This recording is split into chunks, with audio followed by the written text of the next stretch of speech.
In a world where people are losing their minds, who will be the voice of sanity, of logic, of rationale, of morality and truth?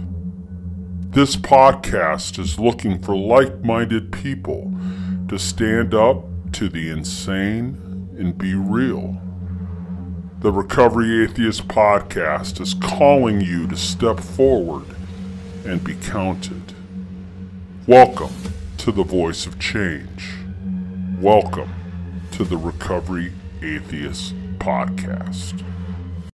Well, hello out there in Podcast Nation. This is the Recovery Atheist coming to you right now from this beautiful Airbnb home out in Proctor, Minnesota. Sitting here with my mom and dad on the last day before they take off to go back to Indiana tomorrow, and we're watching all the football games. Lots of crazy things have already happened today, and hopefully there'll be more tonight as my Packers take on the Titans tonight. Hopefully that'll be an interesting game tonight and we'll get the win. But today we decided, me and my dad, to talk about a subject that we're very well educated on, and that's football, and a little bit of an NFL playoff preview today. As you can tell, if you're watching the video of this, we've got the Rams and the Seahawks game going on behind us because it's very important. Seattle is in a situation where if they win the last two games and Green Bay loses one of the two games, Seattle would have the number one seed. So we're sitting here rooting for the Rams to beat Seattle, and it's 6-3. Rams are up right now. So we'll be watching this as we go through this podcast, rooting for the Rams to hopefully give us a chance to where we win tonight. We clinch it all, and we can rest our starters for the next couple weeks and get them healthy for the playoffs. So we're going to talk about the divisions. We're going to talk about the winners, the conferences, what's going on, who we think are going to make it in, who's not going to make it in. So how you doing today, Dad? Doing real well. Well, not Go good. Pack, go. Not good. You're doing well. I'm well. Proper English. So yeah, I thought, being that the AFC, it's a lot easier to figure out the AFC than the NFC. Because the AFC already has three division winners that have already clinched it. The playoffs are pretty much down to a couple of games to finish it off. So it's a lot easier to predict that one. While in the NFC, it's pretty much wide open right now. Seattle can get the 1 seed. New Orleans can get the 1 seed. We could get the 1 seed. You got Arizona, Chicago, all fighting for that position. Yeah, pretty much in the AFC, when it comes down to it, it's going to be one of those situations where it's going to come down to like Cleveland versus Pittsburgh, Indianapolis versus the Jaguars to see who gets in to the playoffs. So we'll start with the AFC. We'll go with the division winners, and we'll talk about each team and what we think our chances are for each one of them. In the AFC East, you've got Buffalo sitting at 11-3. They've got the Patriots coming up yet to play tomorrow. They're in a position to where they can't clinch first round or first seed because the Chiefs today, with their victory today, clinched it over Atlanta. So Buffalo is pretty much playing just to kind of stay in that 2 seed. That's where they're at right now. Pittsburgh won, so they're officially in the 2 seed. But if Buffalo wins, they're back in the 2 seed over Pittsburgh. So with Buffalo, I see them beating the Patriots. The Patriots are not anything special this year. And then they got to play the Dolphins next week, Buffalo does. And the Dolphins, again, are fighting to try to get in the playoffs. They're sitting at 10-5, and they're in the 5th spot right now, but they got Baltimore in the 6th spot at 10-5, Cleveland in the 7th spot at 10-5, and Indianapolis in the 8th spot at 10-5. So Miami's going to need to win that game, most likely, to have a chance to stay in the playoffs. If Miami loses that game against the Bills, maybe it's Baltimore, Cleveland, Indianapolis in the playoffs and not Miami. So with Buffalo, what are you thinking their chances are in the playoffs, especially when you got the Chiefs looking as good as what they do? Well, I'd like to see the Bills go a long way since they haven't been in the Super Bowl since they lost 4 in a row. with Kelly, and so I would like to see the Bills go a long ways. But of course, to get in the higher seeds, they're going to have to do some work. Mm-hmm. And I would most definitely like to see Indianapolis slide in there somewhere over Miami. But whether the Colts can do it or not, I think they can. But it's going to be a very interesting week next week. Mm-hmm. Yeah, with Buffalo, I think Josh Allen, their quarterback, is one of the best up-and-coming quarterbacks in the league. I think he is definitely formidable. And when they brought Stephon Diggs in with the trade with Minnesota, I think that pretty much sealed the deal. Now they got Diggs on one side, Cole Beasley on the other side. They got a decent running game, and then their defense is lights out. So when I look at Buffalo, I look at a team that, if they get hot, I think that they're a team that could make the Super Bowl. Do I think the chances are there that they're going to do it? And when you got Kansas City is Kansas City. I mean, they're the same team that they were last year, if they're not even better maybe this year. I mean, this year they traded and got Le'Veon Bell at the running back. I mean, they got a lot of players in Kansas City. Travis Kelce, Tyreek Hill, Sammy Watkins, and then that defense is amazing as well. So Kansas City is definitely loaded, but I think out of all the teams outside of Tennessee, and we'll get into that when we start previewing the Packer game, outside of Tennessee, just because Tennessee has Derrick Henry and that amazing running game, and in football and playoff weather, a running game is very important. So if Derrick Henry can run the ball like he does, remember Tennessee had a 10, 14, whatever point lead it was in the AFC Championship game last year against the Chiefs before the Chiefs came back in that. But I look at Buffalo as being one that could possibly knock off Kansas City. Well, especially if Buffalo has some home games up in Buffalo in bad weather. I think it's going to be difficult for teams to come into Buffalo late in the season and pull off a win. That's why it's important for Buffalo to get as high up in the seeds as they can so they can at least get a game or two at home. I think that will be big. And not only that, but Josh Allen they say, is like the number 3 in the running for MVP.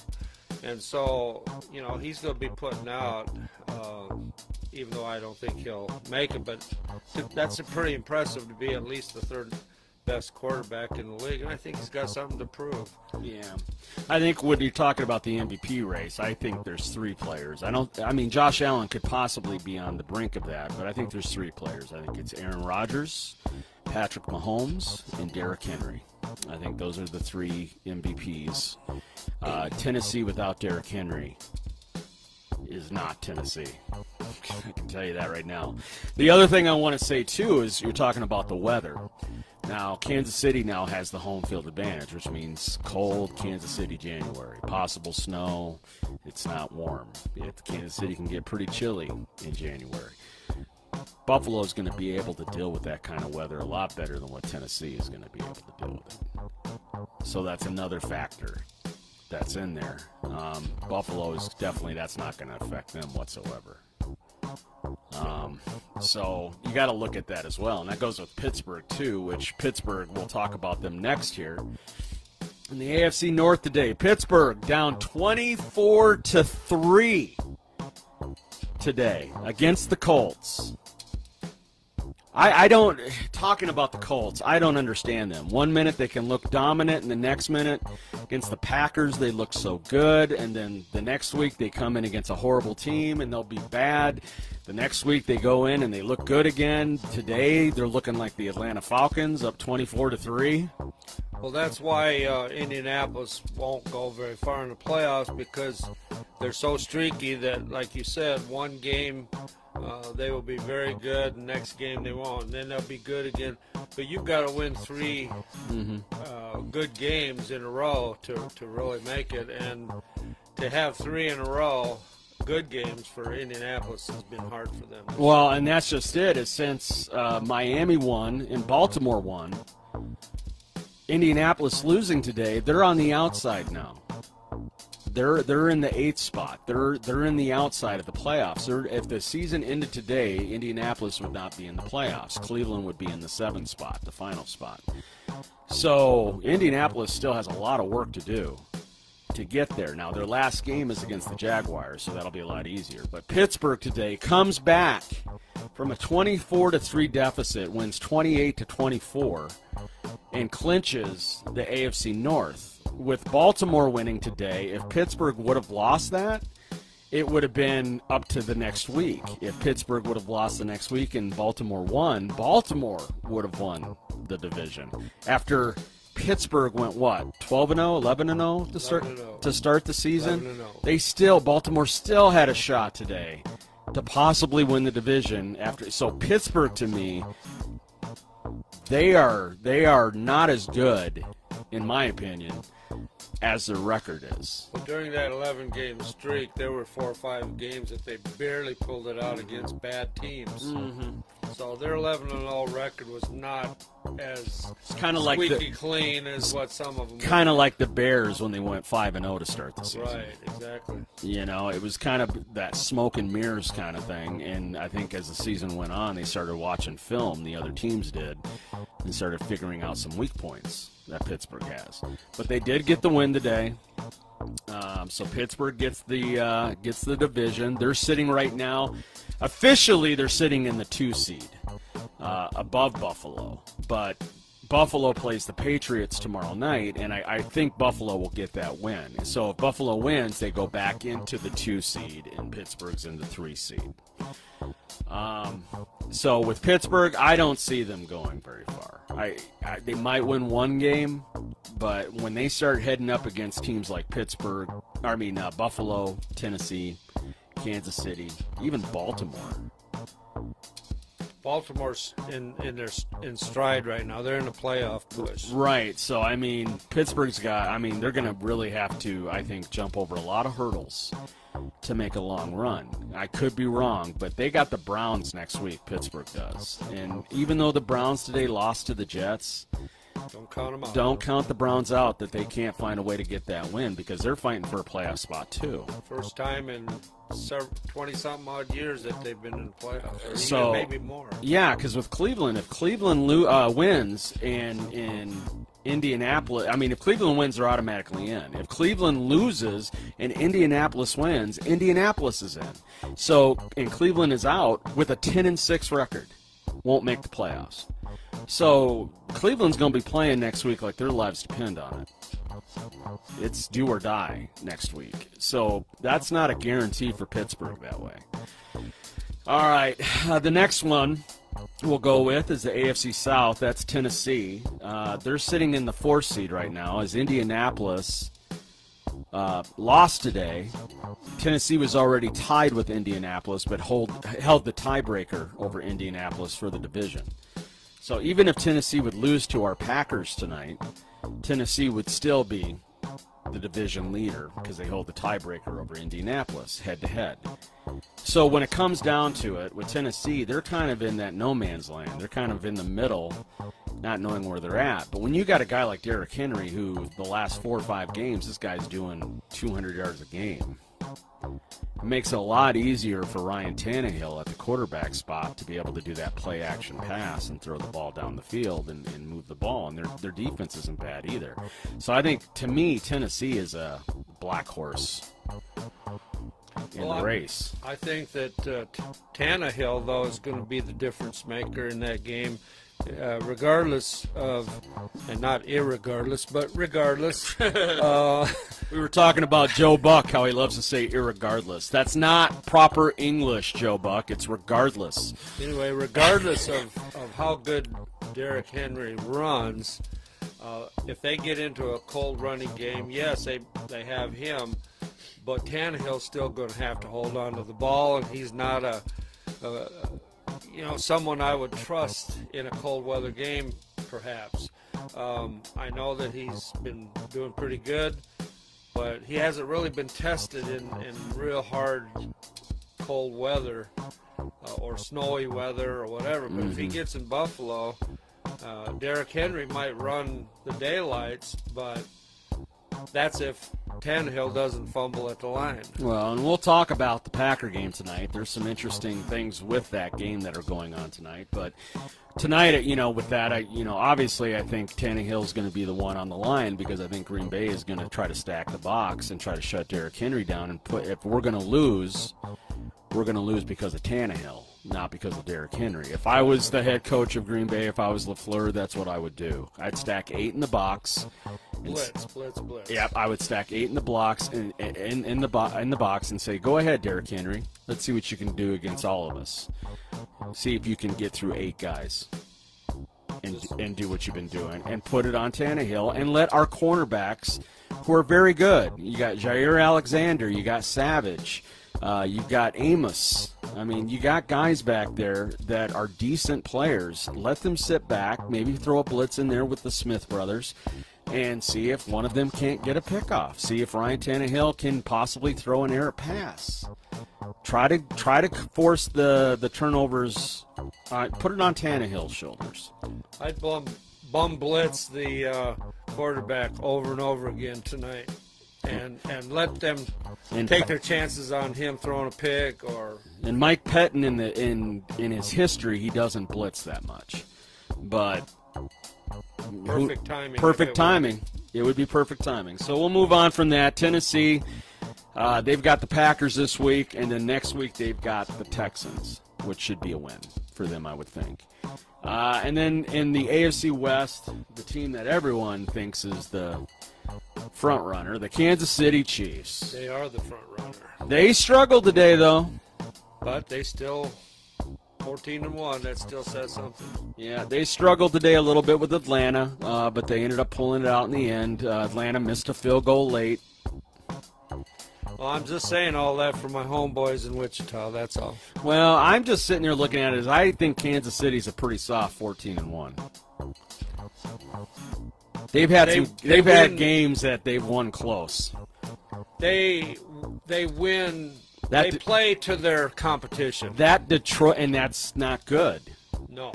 That Detroit game earlier in the year where Detroit was up on them by 14 points late in the third. I mean, Detroit really, in my opinion, had that game won, and Kansas City, because of Detroit's mistakes, stupid mistakes that never should have happened. Well, Detroit's Detroit. Well, Detroit is Detroit, especially after yesterday against the Buccaneers.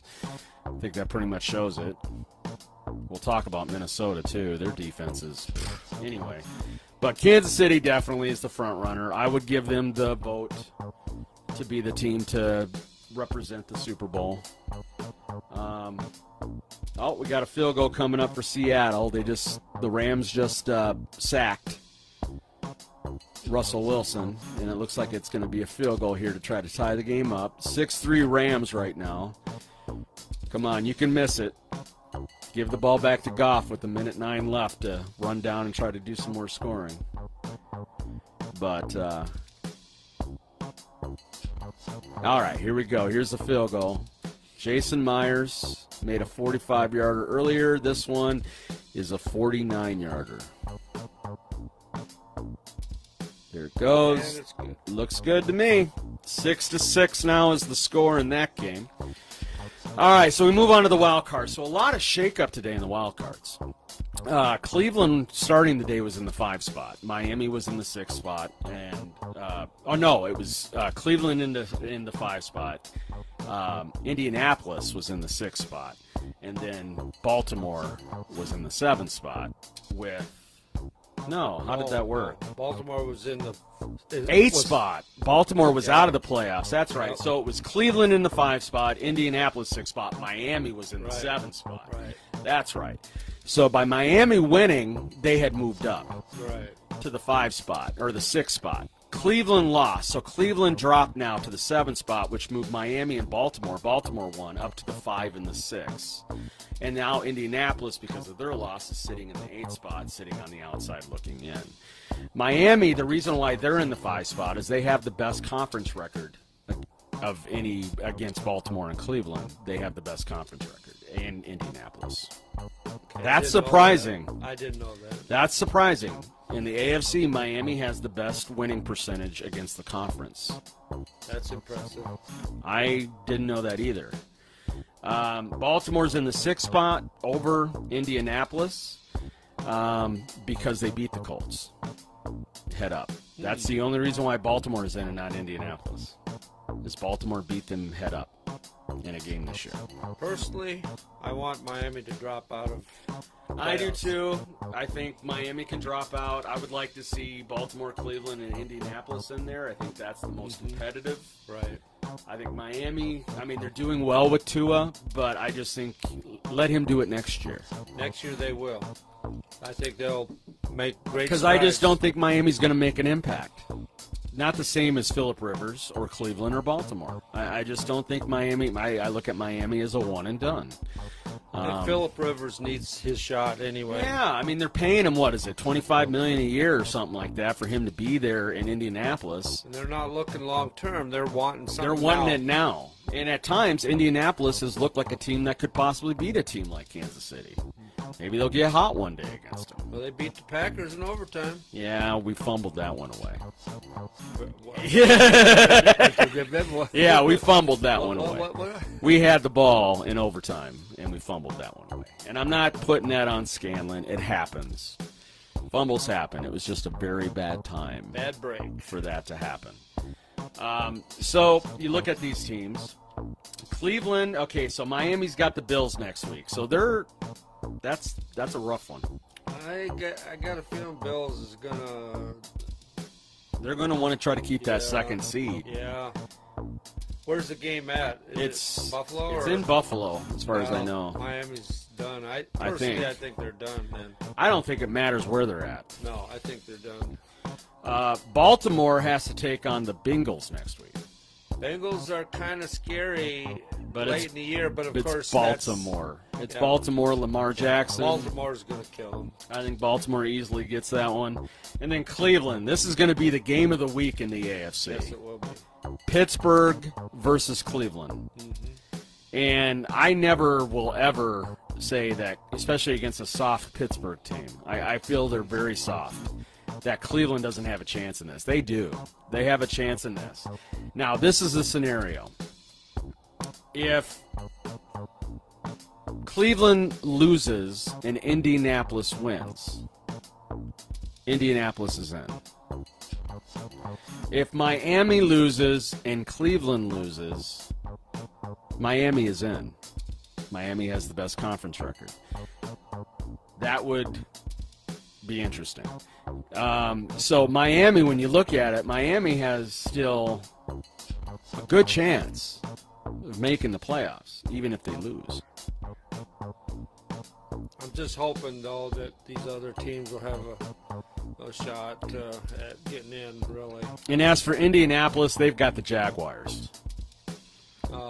So Indianapolis, in my opinion, they're going to be 11-5. They're going to be in a position. That's a check mark. But it could be that Miami wins, Baltimore wins, Cleveland wins, Indianapolis wins, and there'd be a playoff team in the AFC that doesn't make the playoffs who win 11-5.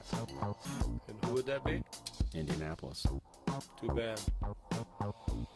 Too bad. 11-5. And yet in the NFC East, got a team that won't even break 500. That's a shame. It's crazy. Even though, if it was the Packers in a division like that and they squeaked out a division, we'd be all happy. I'd be okay with that. We'd be just fine with it. Yes. Without a doubt. Oh, Seattle got it back. Yeah, there's only 30-something seconds left. They have one timeout. All right, so in the NFC now. This one's a little bit more complicated just because of the NFC East and also the number one seeds. So we'll talk about the NFC East first. Washington right now is in the lead with a 6-8 record, but they're getting blown out by Carolina right now. And Dallas just took the lead on the Eagles. We'll get to that in a minute. It's 20-17 now. That's a big game that's going on down there in Dallas. So Washington is getting killed. Last time I saw it, it was 20-0. Panthers were up. If Washington loses, they go to 6-9. They still hold their destiny because if they win the next week, they automatically win the division. So they're still in charge of it. They're still in the driver's seat. The problem is the next week they play the Eagles. So this is a scenario. The Dallas Eagles game. Whoever wins that game has a chance at the division if Washington loses the next week. If Washington loses today, which it's looking that way, and the Eagles beat Dallas, the Washington Eagles game next week will be for the division. If Dallas wins, Washington could lose, and Dallas win next week, and they're in. They win the division with a what? They're what today? 5-9, so 5-10, or it'd be 6-9, 7-9 record. Well, all I care about in that division is for Dallas to not make it in, so I don't have to see Jerry Jones up in his box going, right. You know, I personally want to see the Eagles. I want to see Jalen Hurts. I want to see these new quarterbacks. I know you say, well, Miami's got Tua. Why don't you want him in there? Because I wasn't happy that they changed out Ryan Fitzpatrick the way they did it. I didn't like the way Miami did that. Tua didn't earn his position. Ryan had, and to that point, earned the right to be the starter for that team. Now, in Philadelphia, Carson Wentz had all the chances in the world for that to be his team, and he couldn't do it. So they put Jalen Hurts out there, and all of a sudden, Philadelphia's got fire under their ass now. Bingo. So I would love to see Jalen Hurts get in there just to see what the young kid can do out there. So that's the division there. I would like to see the Eagles. Right now, Washington is in the driver's seat, and Dallas is on the far outside with a chance. We'll move on. We won't do the North next. We'll do the South, and which is New Orleans. Now, they have clinched the division. The Buccaneers are behind them by one game, but even if the Buccaneers win next week, which they take on the Falcons, so even if the Buccaneers win next week and the Saints would lose, the Saints have the tiebreaker, so they automatically they've clinched the division. So that doesn't matter. What they're fighting for now is a 1 seed.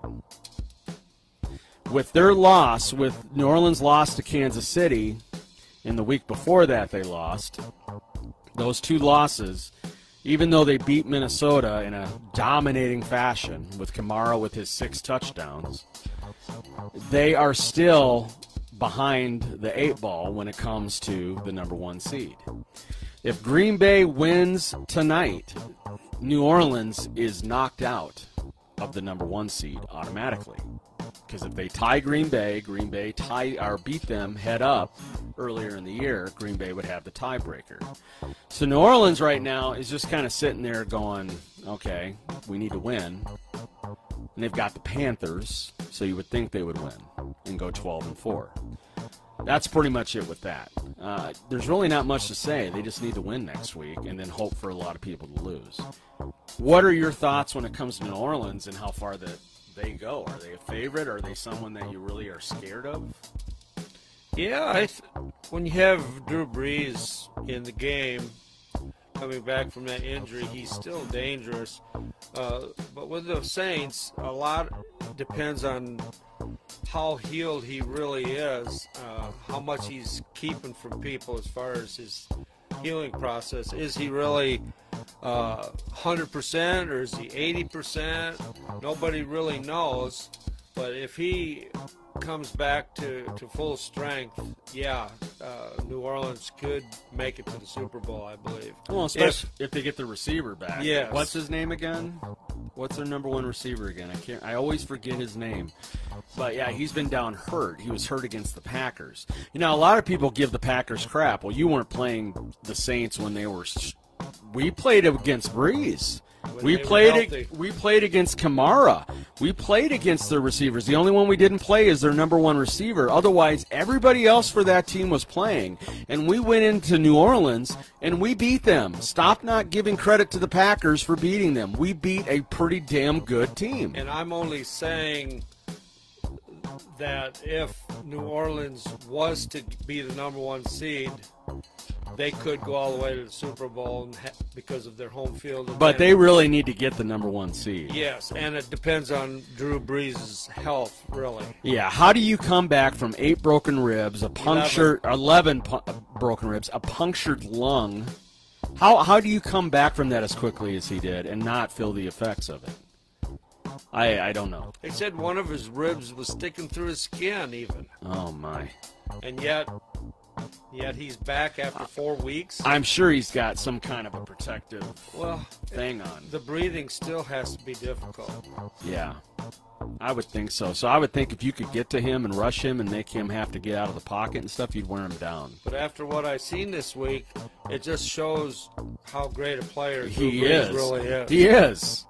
He is. I don't think he gets enough credit. I mean, how many would come back? You look at Peyton and Tom Brady and Aaron Rodgers and all these other quarterbacks, and Drew Brees, he leads the league in career-wise and passing yards. I think he passed touchdowns, as well. Yeah, he's number 1 in receiving yards. I don't know about touchdowns. I don't know if he's Manning is Brady right now for overall on that, and it keeps going back. Well, Manning has the most touchdowns, not Brady. Brady doesn't. It's Manning. Manning broke the record. Yeah, he did, but they're. Well, I don't know. I'll have to look at that. We'll have to investigate that. But anyway, with New Orleans, I think if they don't get the 1 seed, I think they're a team that could make the NFC Championship game. But if they got to go into Green Bay or the outside possibility, or Seattle, I think New Orleans is going to have some issues. All right, we move on to the NFC West talking about Seattle. Seattle is an interesting team. Russell Wilson started off the season having Madden, the video game Madden type numbers. He was clearly the MVP at the beginning of the season, the first 4 or 5 games. But his defense was horrible. Now, the defense right now seems to be gradually getting better. To where they are more formidable. Like so far in this first half, they've given up only 6 points to the Rams. It's not necessarily saying much because Goff has been struggling all year for the Rams. But can that defense play well enough? And can the running game do well enough? Russell cannot carry the Seahawks on his own. Not in the playoffs. They got Carson back today. They got Rashad Penny back last week. Their 2 best running backs. If they're going to do anything, they've got to have a consistent running game. When you look at Seattle when they've been good, it's because they've had that. They've had Marshawn Lynch. They've had Penny. They've had Thomas Rawls when he was running the ball for him. They had Sean Alexander back in the day. When Seattle is good, like when they made the Super Bowl with Matt Hasselbeck, they had Sean Alexander. When they are good, they have a running game.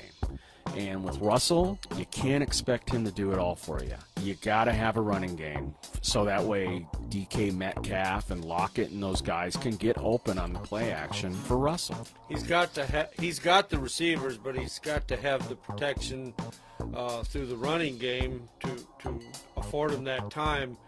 You know, with the defenses having to worry about the run game, right? It'll open up their passing game. Well, you look at it, they got DK Metcalf, easily in the top 5 top receivers in the league. You've got Lockett on the other side. He's a very, very formidable number 2 wide receiver. You got Hawkinson at the tight end, who is a very good tight end guy. TJ Hawkinson. You don't think he is? Huh? No, they've got Hawkinson. I will look it up right now. We're going to do some fact checking here. They've got a guy named Hawkinson. Oh, I didn't know that. Yes, they do.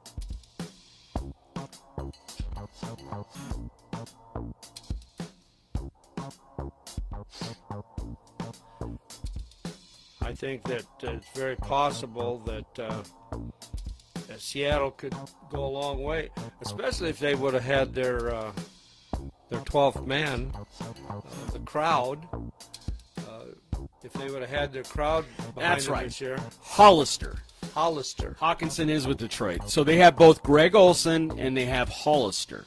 Those two guys is a 1-2 punch at the tight end spot that also allows Russell to have that outlet. So if the receivers aren't open, he can come underneath to the tight end. So he's got the receivers. He's got the offense that way. But are they going to have the running game when it counts? That's the key. I mean, if they can open up the run a little bit, that'll open up all those receivers for them. But that's the key. And so far today in this game we're watching today, the running game hasn't. Right. It hasn't opened it up. And if he has to scramble, that's really good news for Seattle because he's at his best when he scrambles, actually. So Not as good as Mahomes, though. not as good as Mahomes, but I'm just saying for the Seattle Seahawks, for Wilson, he does well when he has to scramble. It breaks down the defense so much that they don't know what he's going to do with the ball next. You see what I'm saying? So then with that, what you're going to do then most likely is you're going to play a contained style defense. You're going to shut the run down and then play a contain defense, which means you're going to have guys coming on the outsides, but don't blitz inside this way. They're going to stay on the outsides coming in like this to keep them in the pocket. So Bend but don't break. right. So we'll see what happens because then he can run up the middle. But at least if he runs up the middle with it, you've got usually a middle linebacker in that gap spot that could possibly you'll be playing what they call spy coverage.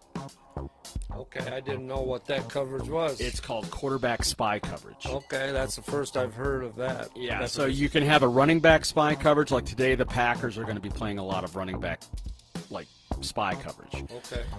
What that is they're going to be watching. They'll have a linebacker specifically. His job is to watch what Derrick Henry does. But yet at the same time, watch the pass?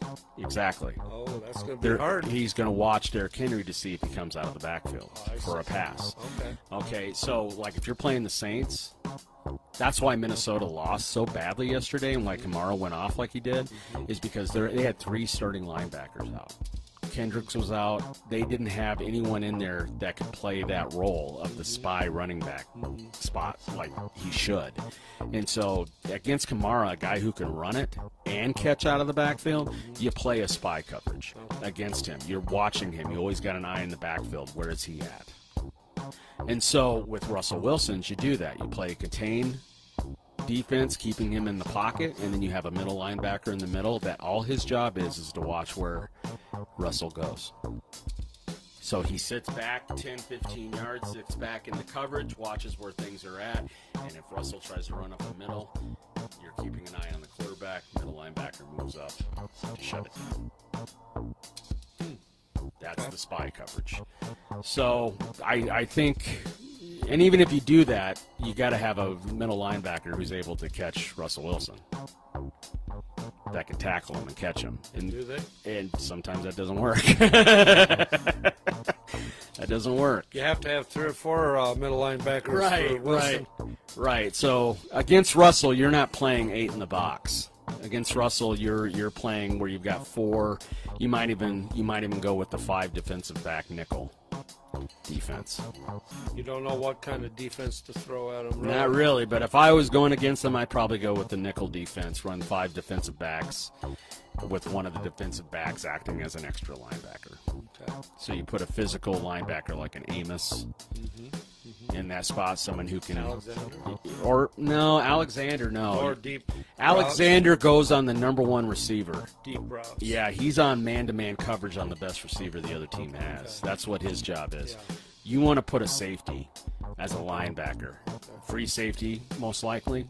So you go with an Amos, one of those guys. Amos is a hard hitter, so you put him in at the linebacker. That way if a running back comes out from the backfield or a tight end's coming across the middle, he hears the footsteps of Amos as the ball's coming to him, then he's going to get hit. What a good acquisition from Chicago.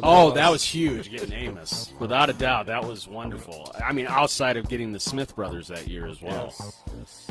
But all right, so we've talked enough about Seattle, but the thing with Seattle is if the Packers would lose one of their next 2 games and Seattle would win both, Seattle has the tiebreaker and will have the number 1 seed. Ouch. Yeah. So that's why today we're rooting for the Rams, because if Seattle loses, that will open it up tonight for the Packers, that if they win against the Tennessee Titans tonight, they lock up the number 1 seed tonight, and they can take the next 2 weeks against the Bears and in the bye week to heal up their starters and come back fresh in the divisional playoffs, 100% mostly. So, and have it in Green Bay. They get to go home and stay in Green Bay all the way until the Super Bowl. Take 2 weeks off. Don't have to worry about traveling anywhere to possibly get COVID. Mm-hmm. They get to get in their own bubble in Green Bay and keep COVID free. Yeah, that's what they need to do. So, yeah, I would like to see that happen without a doubt. I think every Green Bay fan would want that. Next division, again, is Green Bay.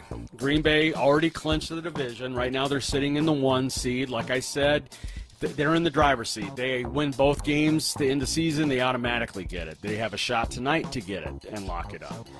Problem is they got the Bears next week, and the Bears today, by winning, put themselves into the playoffs. And Arizona's right on their tail right now. And I'll tell you the reason why Chicago is in the situation that they are in here in a minute. But Chicago's going to be playing. They're not going to just sit back. I mean, they won what today? 44-10? 41-10.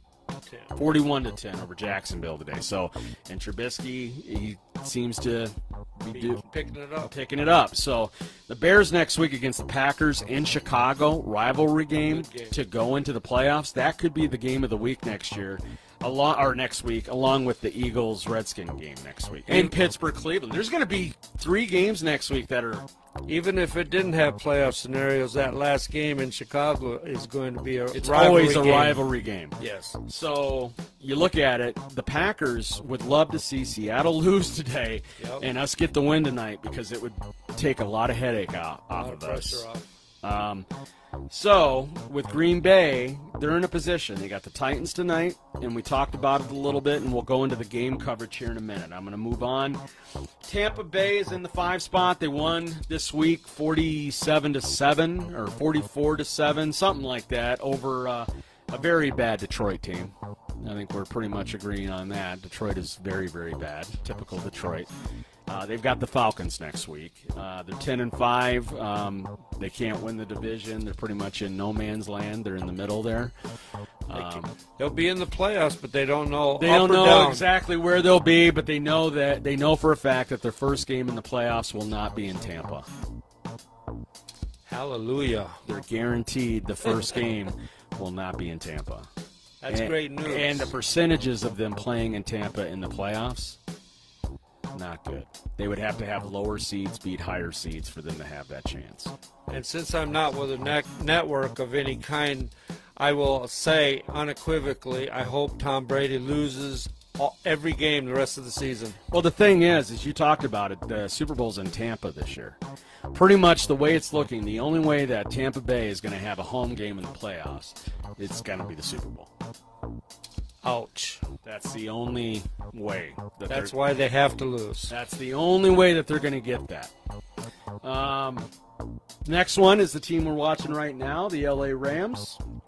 They're in the 6th spot. They've got the Seahawks. It's 6-6 right now with 4.5 minutes left, and the Seahawks have the ball.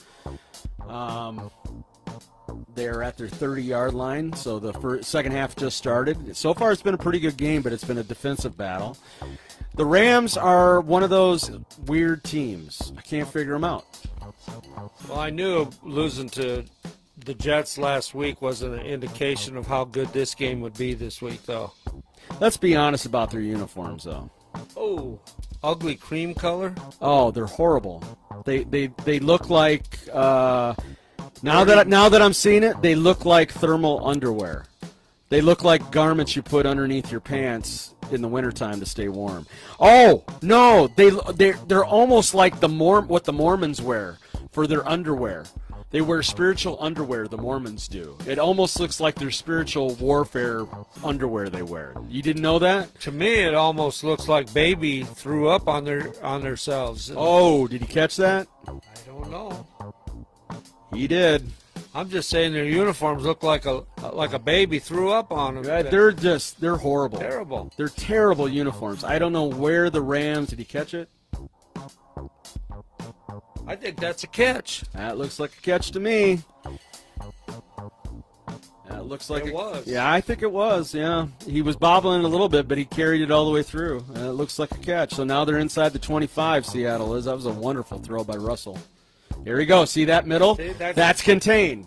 That's what I'm talking about right there. That was the contained defense. That's what they got to play. And if they let him outside that pocket, he want Russell to have to run up the middle. Stay in the pocket. You don't want him going left or right. You want to keep him watch the pocket. See how they kept him contained. See, that's when it's a problem. Yep. That was the pass before. He got outside, boom, pass. They come back the next play.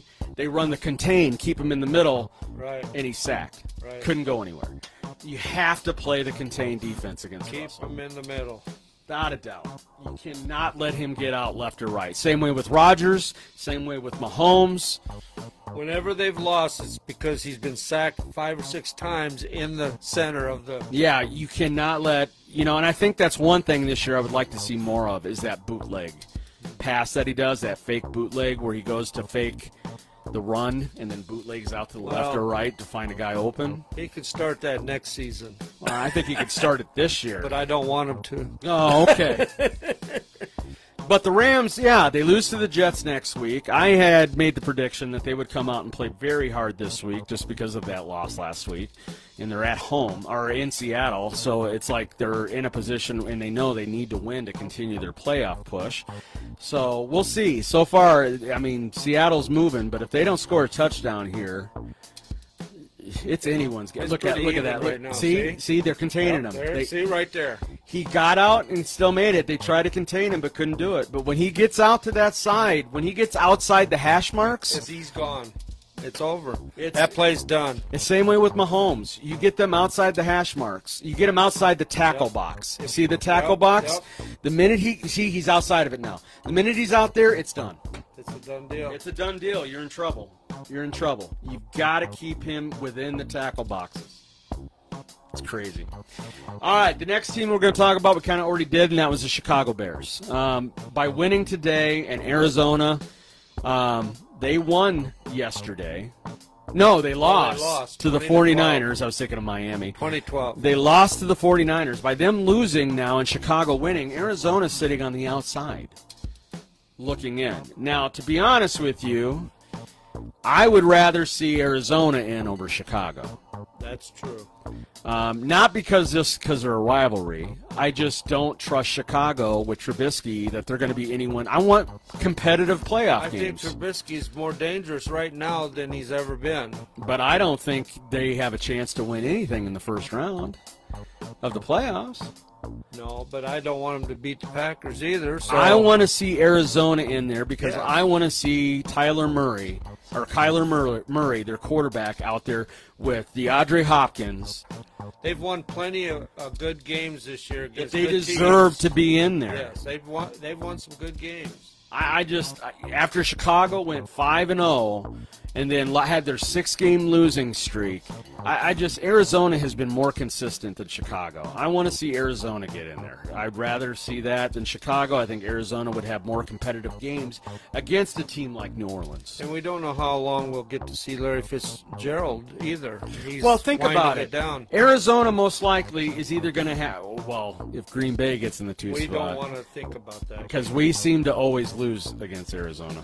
It seems like Fitzgerald kills us. Will always come up. And now they got Hopkins. Well, and a quarterback like Russell Wilson and Tyler Murray. I don't want to face Arizona. But most likely, though, that's a possibility. But most likely it's going to be either New Orleans or Seattle. Think of that. Arizona versus New Orleans or Seattle. That's a good game to watch. Yep. That I will sit down and watch that game. Without a doubt. So, that's going through that. That's all of it. I mean, we talked about Dallas and the Eagles having an outside shot. But that's it for the teams. The rest of all the teams got eliminated. Minnesota got eliminated. All the other teams. Raiders got eliminated yesterday by losing to Miami. So we're down to we've got 3 teams that are open in the NFC, who are sitting outside of the playoffs. That's Arizona, Philadelphia, and Dallas. Washington's in. But Washington is already in. I'm talking about 3 teams on the outside that still have a shot. Pretty much they have to win their division to have a shot. But I'm saying they're still in the playoff hunt. They've not been eliminated yet. There's 3 teams left that have not been eliminated that are sitting on the outside of the playoffs. You're right. That's Arizona, that's Dallas, that's Philadelphia. That's crazy when they all got losing records like Except that. Arizona. Yeah. AFC, the only team that's sitting on the outside is Indianapolis. Everybody else in the AFC has been eliminated, including the Patriots, which just makes me all Too giddy. bad there's not 8 playoff teams because every one of them are deserving. I think you're right. I think the AFC is definitely the better conference right now than the NFC because it could go down to it to where an 11-5 team could possibly not make the playoffs in the AFC. And the Colts have had history of having 11-5 records and not making it in the playoffs. That's just crazy.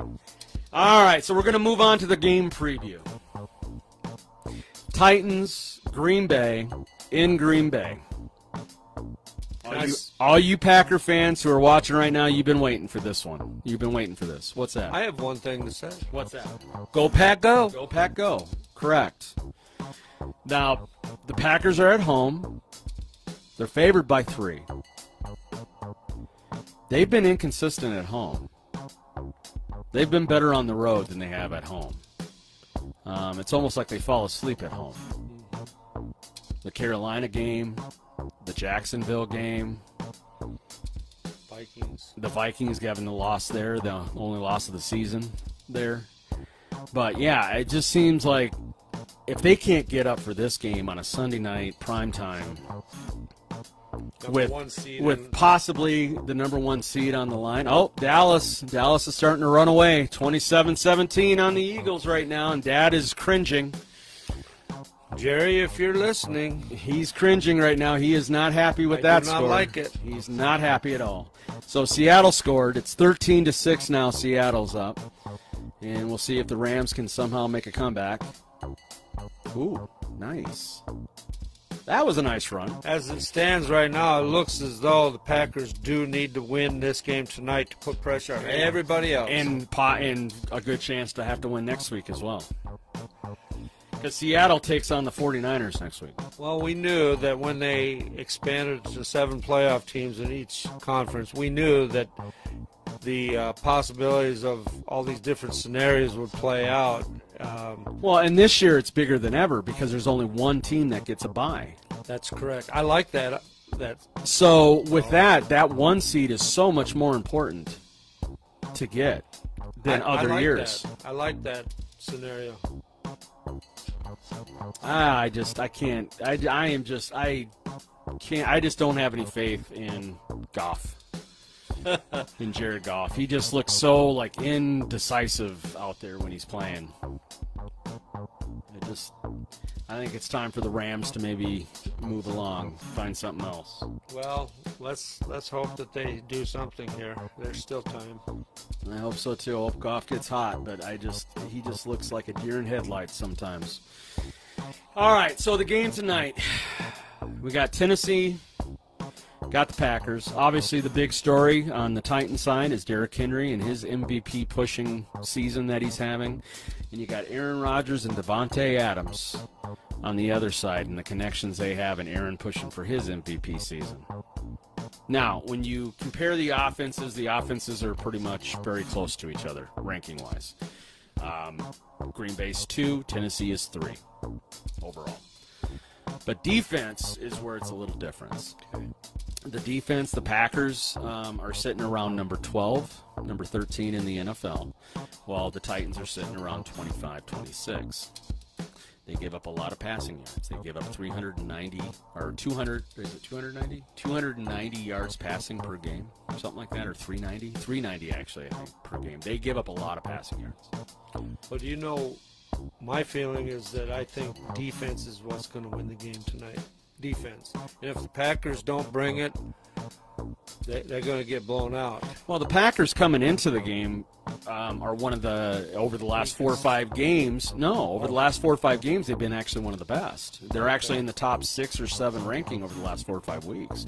In fact, their sacks, they're like they have the most sacks of any team over the last 4 or 5 weeks. Well, don't get me wrong, I'm a homer for the Packers, but I tell you this, their defense has to shine. This is the time for them to not only pick it up, but to stay consistent. All through the year, their defense is what's been killing them, what's been hurting them. Their games that they've won, they should have won by 20 or 30 points. So their offense is carrying them, but if the defense... Well, with the 32 points per game average. Yeah, if the defense don't pull through, they'll lose 33-32. Well, and the thing is with the defense, I think the biggest things that have been the problem, and I mean, they give up passing yards, but I think our cornerbacks in the backfield and our safeties, I think we got some of the best in the game, like Jair Alexander. I think it's been our run defense. We have not been able to stop people, and I also think our tackling needs to get better. We missed so many tackles. So many tackles. We'll have a guy on 3rd and 8, and he'll catch it 3 yards behind the first down marker. And all you have, 5 people you have 3 Packers there. All you got to do is get him down right there with 3 guys, and somehow he finds a way to squirm through to get the first down. It's like, how do you do that? How do you let 4 or 5 Packers miss one guy in their grasp? I don't get it either. I just don't get it either. It's like, wrap them up. I mean, don't get me wrong. I'm hoping for the best tonight. I'm a Packer fan, diehard, and born and raised in Wisconsin, and I want the Packers to win without question. But there are times I have my doubts about especially their defense, their running defense. And I'm not the only one that feels that way. I think it's going to be a shootout. I think it's going to be back and forth. I think it's going to be a high-scoring game between Rodgers passing and Derrick Henry Tennessee running, and then allowing Tannehill to get that play-action pass. And I think there's going to be a lot of scoring tonight. And whoever has the worst defense, in my opinion, whoever has the ball last, oh boy, is going to be the team to have the chance to win it. Oh boy. I think we can get to Tannehill. I think that's the other question with the Packers is Corey Lindsey's coming back. How is that going to have an impact on the offensive line? They're going to be moving what's-his-name back over to the guard. I always forget his name. The guy who's been playing center for us. The guy, Lindsey? Lindsey's coming back at center, but who is the guy who's been playing center? Jenkins, that's right. We're going to move him back to guard tonight, and Corey Lindsey's going to. So is that going to have an impact on how well they've been doing? Because the thing is, we've been giving up a lot of sacks over the last few weeks. Rodgers has definitely felt the pressure. Is that going to shore up the offensive line and make it better for him to throw the ball? Is Jamal Williams being out? Is that going to have a huge impact? Me and my mom, we love that Jamal Williams. We love us some Jamal Williams. But we have a lot of hope in Dillon as well, though. Well, A.J. Dillon, yeah. And we talked about it. We have Irvin as well. And Irvin. So hopefully we'll be able to find a way to do it. And I'm hoping Aaron Jones runs like he did last week against the Panthers. In the first half. And then just they chew them stopped up. the run for some reason. Again, it was like they were on cruise control. It was like they said, oh, we got this game. Mm-hmm. And that's what the Packers went through for years. They'll get a 20-point lead and then let up off the gas. All of a sudden, instead of like other teams that are ahead 40-0 at half, they'll step on their necks even harder and win 60-0. That's just it. I've said that to Mom a few different times. It's like, here they go. They're letting up on the gas. They need to be like sharks. The minute they smell blood in the water, you attack. And no matter what head coach they've had, it's always been that way. Because I mean, if you don't understand that in football anything can happen, all you got to do is look at the Atlanta New England Super Bowl, 28-3. All you got to look at is last year with Kansas City. Mm-hmm. 2 straight comeback from behind wins where the other team looked like they were going to do it. They're down 21-0 one game against Houston. and came back and won. They were down by 14 or 17 against Tennessee in the first half in the AFC Championship, came back and won handily. You can't let up. Not in this league. You cannot let up. And so tonight, if we get a 10-point lead and we get the ball back, let's go. Don't give it up. Keep moving, because I guarantee you they ain't stopping. They're not going to stop. So I think it's going to be close. I think it's a game that we can win. I'm going to go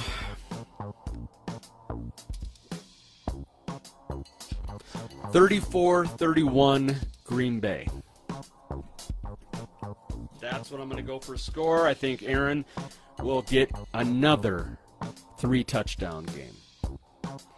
I think he'll go without a pick. He'll get another 3-touchdown game, and I think Davante Adams tonight will have 2 of those. I feel like the game will be 37-31 Green Bay, but they're going to have to either hold the lead at the very end against the run, against the Titans, or they're going to have to come from behind by being behind by 1 point to win the game. All right, just a second. Let me get this. So you're saying 37-31, and you're saying it's going to come down to like Tennessee having the ball and having to shut down the run game, or what were you saying? No, I'm saying that 37-31 Packers, and in the last minute, the Packers are either going to have to hold them from going in to score a 1-point win. Touchdown Rams! Go Pecco! I think he got in. No, he fell down short. But the Rams are about ready to score to tie it up. Keep going. Okay. The Packers are going to win 37-31. Mm-hmm. And I believe that the Packers are going to have to hold, in the last minute, hold back the Titans from going in to preserve the win, 37-31. Okay. And or we'll have to be the one to go down and score to win the game. Or the flip side is that we're going to be behind by 6 and going to end up having to get a touchdown to win by possibly 1 or... well, we'd be down, if going into your score, we'd be down 31-30. Right. Well, my thinking... So you're looking at Crosby hitting 3 field goals tonight. Yeah, that sounds about right. Because that would mean 3 touchdowns, 21, and then 3 field goals, 9 points to make it 30. Down 31-30 with the ball at the end to go down to win at 37-31. Yep. So Crosby 3 field goals. Packers win on last drive. Or have to hold the Titans from winning on the last drive. Or hold the Titans. Well, it's going to be interesting. The game is, what are we at right now? 2 hours away, less than 2 hours away. We'll have to see what happens with that. But we've been on now for a little over an hour. We're going to go ahead and shut it down. Let's do a little playoff preview at the end of what we think is going to happen. AFC Championship game. Who do you got? I've got Buffalo Bills against the Kansas City Chiefs. Who wins? Kansas City Chiefs. So you have Kansas City representing the AFC. I, too, have Buffalo versus Kansas City. And yes, Kansas City wins, but I really would like to see Buffalo do it. Me too. But I would like to see Buffalo, especially if the Packers don't get in the Super Bowl. I would like to see Buffalo win their first one. You asked who I thought would win. Yeah. NFC Championship game. Who is it? Green Bay Packers. Duh. And New Orleans Saints. Who wins? Hopefully Green Bay Packers. I'm going Green Bay, Seattle. Hopefully Green Bay. And I don't hopefully. You know they'll win. It'll be Green Bay. So we're thinking Kansas City, Green Bay. I know what you're going to say. I think there's a dynasty going on. There You're going to say Kansas City. And I I know you hate to are. say that. I know you are. You're going to say Kansas City. I'm just being real to my thought process. So Kansas I don't. City? Yeah, I don't want it to be that, Packer fans, but I'm nervous. I think Green Bay can win it. Let's go Pack, go then. I think we are just as explosive offensively. I think our defense, especially if we've made it that far through the playoffs, that means our defense is playing well. And with LaFleur and his coaching, going up against Andy Reid and his coaching, I think there's two great coaches. I think it'll be a close game, but I think it'll come down to one of the stars coming through. And I will put my belief in Aaron Rodgers over Patrick Mahomes any day. That's just me. The only reason I'm even saying that at all is because every week the Chiefs seem to find a way to win, just like today. Let me explain what I'm talking about. Just like today, here it is, 14-10, Falcons ahead with just 2 minutes to go,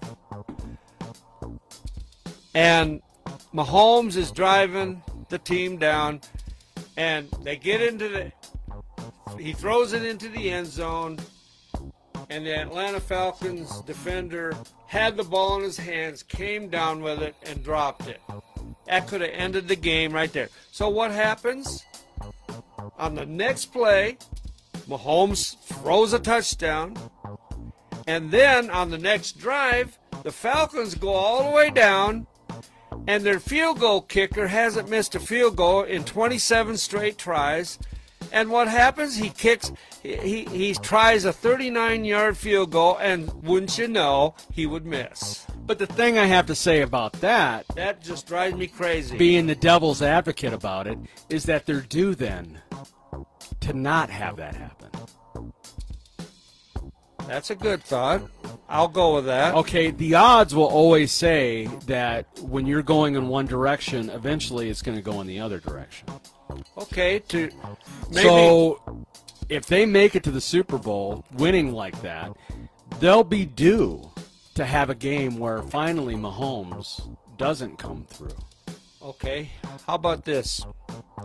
How about you to make me turn me around, to make me change my mind about my pick just now? Tell me what you tell me what you think you can tell me to turn my thought process around to where I can say before the podcast is over that, yeah, the Packers will win. Because, well, for one, we finally have a tight end. Okay. Aaron Rodgers has really never had a tight end. I mean, he had Bubba Franks.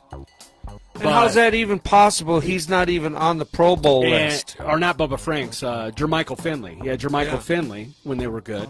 But, yeah, Robert Tonyan, with 10 touchdowns, leads the league, is not on the Pro Bowl roster. No.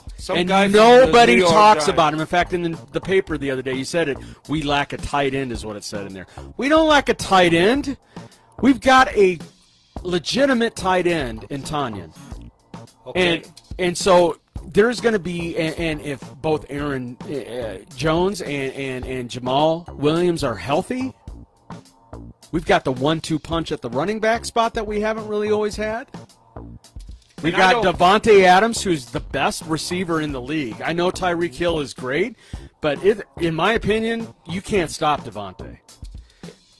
And I don't want people to think that I'm one of these I'm not a homer on this. I think they can win. But I don't want people to think. Look at that. Seattle stopped them. Good. No, it's not good. Seattle stopped the Rams. They did. Rams were trying to go in to score a touchdown, and Seattle stopped them on the goal line. No, I think we have just as many weapons as Kansas City has. Okay. The defense is where it comes down to. Okay. But when you got guys like Preston Smith and what's the other guy's name? Zadarius Smith. And you got our, Zaire Alexander and Savage and Amos, and you got Gary as well down there, and Lowry, and our linebackers are coming through this. I'm sorry. I think we have just as good a shot as anybody to beat them. Okay, that's 2 check marks convincing me that to change my mind. Go for some more. We have one. Okay, there's 2 of them I'm going to throw. Okay. We have one of the best kickers ever in the game. That's check mark 3. He can hit field goals from 59 yards. Okay, he's done it. How many clutch kicks has he kicked? Against Dallas in the playoffs? 58-yarder earlier. And then, how many games has he done that for us? He can hit a kick when we need it under pressure. Mm-hmm. The other thing, and the kicker for Kansas City, Butker, hasn't. I mean, he's hit some big ones, but he's missed some big ones this year. Okay. The other one is LaFleur. And I'll even go one higher. One more we haven't been. And we have Aaron Rodgers. Aaron Rodgers is always a wild card that way. But LaFleur, don't get me wrong, Andy Reid is a great coach. But Andy Reid is getting to the point now where he's almost outdated. His offense. He's more like a Mike McCarthy type. If he didn't have Mahomes, if Mahomes was not there, Andy Reid's offense would not work. How many plays does Mahomes do in that offense to make it extend to be able to complete a pass where the play was going nowhere? Okay, I think you've convinced me that the Packers are going to win. LaFleur's offense, the way he has that with the pass run option that he does, the read option, the way that you just don't know where the ball is going, I think when it gets to the Super Bowl, he's going to throw the kitchen sink at it. He's going to throw every little twist and turn that he has in that playbook. Like Philadelphia did a couple years ago against New England, where they threw everything at him, including a touchdown pass from a running back to Foles in the end zone for a touchdown against the Patriots. In the Super Bowl, you leave everything out there. I have to just do one thing, and that's RELAX. Relax. And I think Aaron is thinking that tonight. I think there's a lot of Packer fans that are out there that are all scared and worried tonight about this game. And I think Aaron is sitting there going, you know what, people? RELAX. Relax. Let us play our game. Let us show up and do what we do.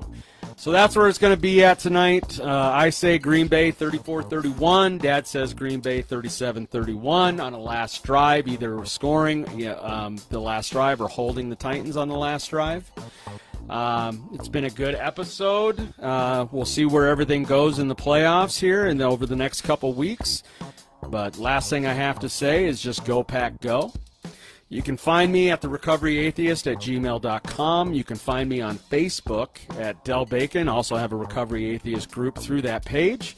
You can find me on many different platforms: Spotify, Pandora, iHeartRadio, Podcast Addict, Amazon Music, Apple Podcasts. I mean, I can go on and on with all the different platforms I'm on. So take me on the go when you're on the go. Be safe out there. Hope you enjoy the New Year holiday coming up. Wear your masks. Be safe. Peace. Thank you for listening to the Recovery Atheist podcast. It's now up to you. What will you do with what you've heard? How will you use it? I challenge you not to stay silent. Be heard. Be real. Be different.